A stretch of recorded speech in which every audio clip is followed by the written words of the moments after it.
Aloha and welcome to the Digits Mockup experience.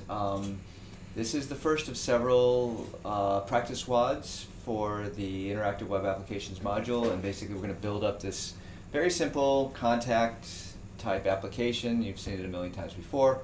And this is the first step. We're going to basically build a mockup. It doesn't actually function, but it has kind of the couple of the pages that we'd want to have. So this is an example of what the first page will look like. It'll list the contacts on the home page, and then there's another page where we have a form that we can enter a contact in. And then we have some instructions on how to do it. Okay? So let's start the timer. Looks like my timer's not running, not quite sure why it doesn't like to run, but we'll put it back into the mix. Okay, start. Create a new GitHub repo called digits clone to the laptop. So we'll go to GitHub, we'll type digits, and then we'll say create repo, and then we'll say setup in here, and we'll put it in here, and kablooey. Okay, so that's on the desktop. It's good. And following the directions in this page, we're going to use ICS Play Bootstrap as the template for digits. So let's go here. And basically this is the one that, we fixed all the check style stuff, and we've got Twitter Bootstrap already kind of set up. So it's a really nice one to saves us a lot of kind of work. So let's CD to project. CD to project hosting ICS 613 digits, and then we'll do this git remote, and then we'll do git fetch upstream,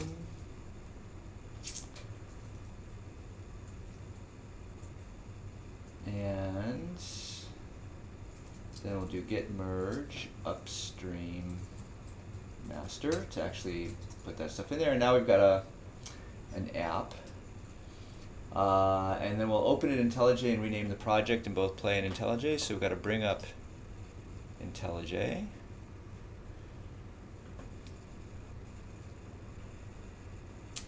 Again, it should load within 10 seconds. And then we're going to say open a project. And if we go to project hosting, blah, blah, blah, blah, choose. Okay, we'll see. Here's our project. Okay. Now the unfortunate thing is it's not called the right thing, so we can do this to open up the this, and then a propeller semicolon to open up the project name. So to rename it to digits in IntelliJ, we do that here, and then to rename it to digits in Play. Oh, good grief. We rename it here, and it wants to refresh when you do that, so let's just let it rebuild. And so we can see down here in the taskbar, whatever you want to call it, that it's doing all this stuff. And then we want to just do QA, make sure that everything's all good. Always a good thing to do. So once this is finished, we can do if we want to run check style. The first thing we always want to do when we're just starting off, I just want to make sure check style is set up correctly. So we've got ICSSE, we're scanning the test classes, so that's going to be good. And then we can do a Command Option Shift I, type in check style, full project, it analyzes the code, and no suspicious code found, so that's good. And then we could test within IntelliJ, but we could just also test at the command line. So I'll go over here and do it here, because that will run all of our different test classes. I don't have to do them individually. It's a little, maybe a little less hassle.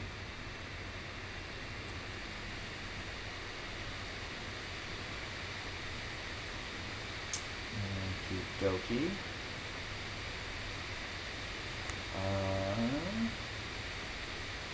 Okay, so that's success. So everything runs. So let's go. Let's do activator run, and from that we can then go to localhost 9000, and here's our application. Okay, so that's good. And the next thing we want to do is optional change to a boot swatch theme of our choice. So we could do it in this kind of black and white thing, but I don't really like that much, and so let's just change it. And the way we change it is by going into main.scala, and where we see here, we'll do boot swatch, and instead of CSS, we're going to pick the theme of our choice. I'm kind of partial to Spacelab, so if we then refresh, that forces a recompilation, and now we've got that, which I think looks, I mean, it just looks different. I think it looks nicer. You could pick anything you wanted. Doesn't really matter. Okay, so make the title and brand digits. All right, so to make the title digits, we do that, and to make the brand digits, we do that. And then we could, if we wanted to, in fact, if we wanted to, we could put this down here so that we can kind of see it. Put this up here, so we can see that, and then we can see everything we want to see. All right. Because heck, we got all these pixels, you know, why not actually use them? Okay, so now it says digits, and so the next thing we're going to do is edit the home page to provide a header image, a nav bar, and a table of current contacts. Okay, so we go up here, we see that's kind of the style that we want to have. And so the question is kind of what's the most convenient way to get things, and my view is that we're building up a repository of code examples. Why don't we use them? So if we open a recent project like Play Responsive Kamanu, what we find is that in our style.cs, our main.css, we've got the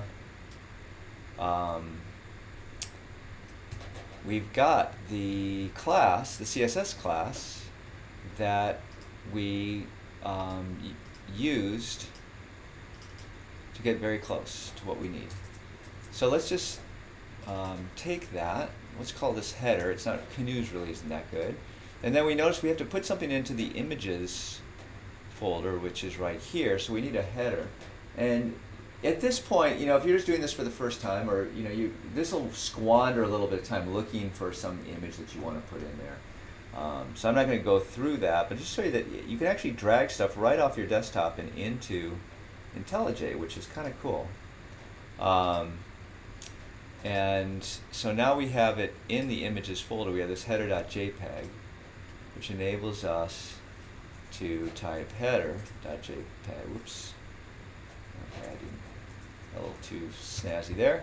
Okay, so there's our header, and it's going to be a little, well, we'll just see what it looks like. And then how do we get that to actually appear? Well, let's go back to our main, and what we can see is that we'll want it above the nav bar. So right here, we could say div class equals header. And I want to just alert you to a bug. Don't do that with divs. It doesn't give you the behavior that you expect. It's much better to have that kind of completion.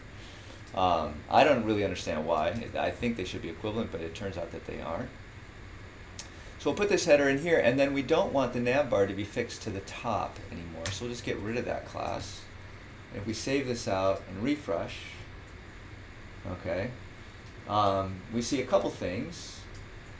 What we like is the fact that now we have the image and we have this nav bar and then the content, but what we don't like is that up there, which interestingly is exactly the same height as this, and we don't like how big that thing is. Okay, so if we go back to our main.css, we say, whoa, maybe we don't need that. All right, And then the height looks kind of really out there. So maybe let's just change that to that. And then if we refresh, okay, that's much more like what, I think it was actually maybe like 200 or something in the original one. Let's just see. Yeah, that looks pretty darn close to what we had. Okay, so now we go down here. We've got the header image, we've got the nav bar where we want, and we have this table of current contacts. Okay, so we needed this table. Well, how do we do a table? Who knows how we do a table? Let's find out how we do a table. So we'll go to our Bootstrap documentation, which hopefully you have set up when I asked you to, because that gets you to the table place super quick. And so now we see examples of how to do tables, and we read through here, and it looks like it'd be kind of nice to have striping, and it'd be kind of nice to have bordering. So we can basically do a copy, and then in our index.scala, we can paste, and we could say table bordered, add that class in. And if we go here to our first one, we see that what we want is looks like an H1, current contacts, and then we got this table, and we got a row, TR, and then a TH for a header first, and then a TH last, and then a TH for phone. And then we got another row, and we've got a data for, I don't know, Philip, and then Johnson, and then how about my office number, 956-3489. All right, so I could save that out and then refresh here, and there we go. Looks like we got a nice looking little table, pretty similar. We could make another, doggone it, I forgot to do my propeller D to duplicate, but and we'll say cam option function more, and I think it's 6693, something like that. Let's see how that looks. Sure. Okay, so that looks pretty much like the like an example. So we've got the home page providing the headed image, navbar, table of current contacts. Hide the header image on mobile. Now this is another little cool thing. So if we go to CSS responsive, what we find is this hidden XS class to hide things on mobile. So let's hide that sucker on mobile, and the way that we're going to do that is we just add to the header class, what is it? Hidden XS. Okay, so if we now refresh and then we collapse, we see that when we go to mobile size, there's no more header image. Isn't that like super groovy? Really like that. Okay, just something a little different to have you practice or be aware of the facilities available in Bootstrap. Okay, so now we're going to create a page called New Contact that contains a form allowing the user to enter a new contact. Okay, and what we see here is we do have this page 1, and what we'd like to do is kind of refactor that to something called New Contact. So there's pretty good support for this actually in IntelliJ. So we can say a shift F6 to rename this to new contact.scala.html. I'm going to refactor, and it sees this string here, so it's going to make that change. And then we go to application, and we see page 1 is now gone. It didn't actually understand that as well as one would have liked. So let's put that in there, and that once we see that, we get rid of this. We can save this out. Let's do a compile. Okay, now we see this new contact thingy. Okay, and then there's one other thing that we don't like here, which is that this, in our controller, we're still talking about page 1. So let's highlight that and do a Shift F6 to refactor that, and we'll call that new contact. And it wants to actually make a change in our test, which is super awesome. So we get that change made. Doesn't like the grammar of that, but you know, that's okay. And what you can see here, just kind of out of explanation, is that it has actually updated the routes file to call, instead of calling the page 1, it's called new contact, which is super great. That's kind of amazing almost. But we do notice that this URL is not ideal. So let's change that to new contact. Okay, and then we'll just, oops, line that up. Okay, and having done all those things, oops, this won't work anymore. Let's see what happens. Oh, that's what happens. Okay, so let's go back to our front page, and then new contact, and then we can see that's the right thing, and we're on the right page. It's highlighting and everything just like we like it. New contact really needs a space in there. So let's take a look and go to main.scala. So here we prefer to have a space. Let's see how that looks. Okay, yeah, that looks a little better. Okay. So, and then we want a form in here. Okay, it's got to look like that. Well, who knows how forms work? So let's look that up. Forms. Here's a basic example. Here's an inline form. That looks pretty cool. And here's a horizontal form. That's the one that looks most like what we have. So let's basically just say copy here, and then we'll go into our new contact class, and we'll just paste that puppy right in. And let's, oops, I'm not in the right spot here. And let's go, so this is what we want it to end up looking like. So let's just refresh this page and see what we've come up with. So that's what we have now. It's, you know, kind of close, but not exactly. So what we're going to do is we're going to say this really should be first, and then the placeholder should be first name, and the ID really should be something like first. Well, we don't, you know, right now you don't really know why, but, or some of you don't know why.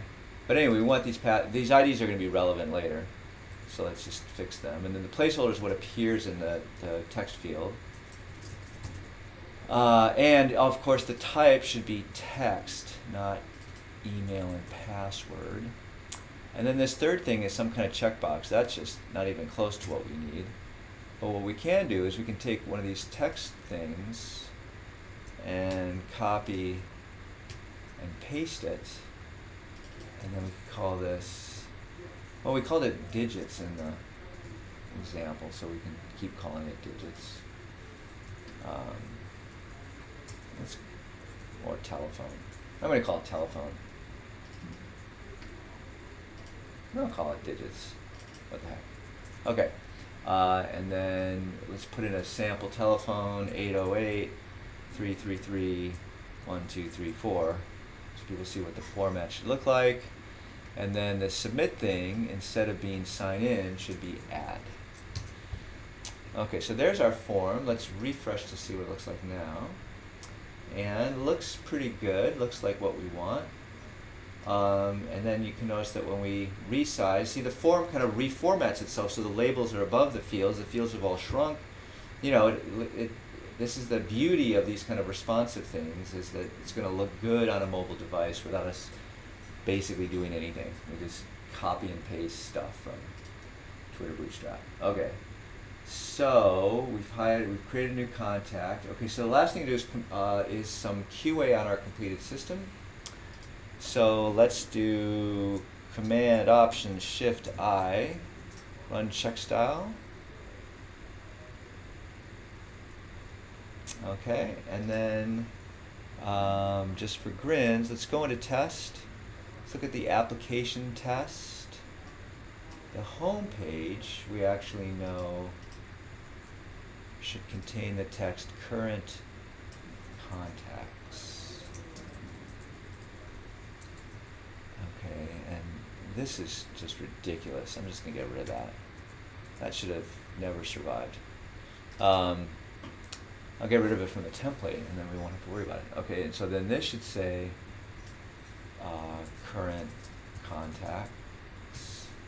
And then in the new contact, we'll see that it contains new contact. That's actually, probably fine. Okay, so let's Control D to stop that, and then we can say activator test to run all our tests. Oh, I could have done it in IntelliJ.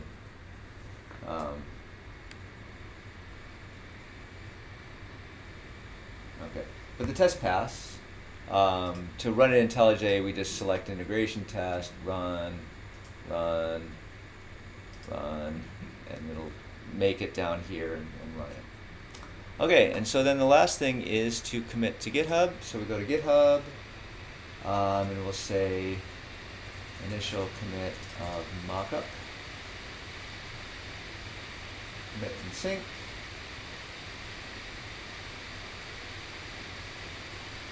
Okay, and bang. So we're right at 21 minutes for this. Wasn't too painful, hopefully. And again, if you had problems getting through in, I'd say less than 25 minutes, you should probably do this again to just get real comfortable with the kinds of changes that you need to make to set this thing up. But, to go from 0 to a responsive 2-page, mock-up in 20 minutes, that's not that bad, it really isn't. Okay, hope you enjoy that, and let's move on to the next practice problem.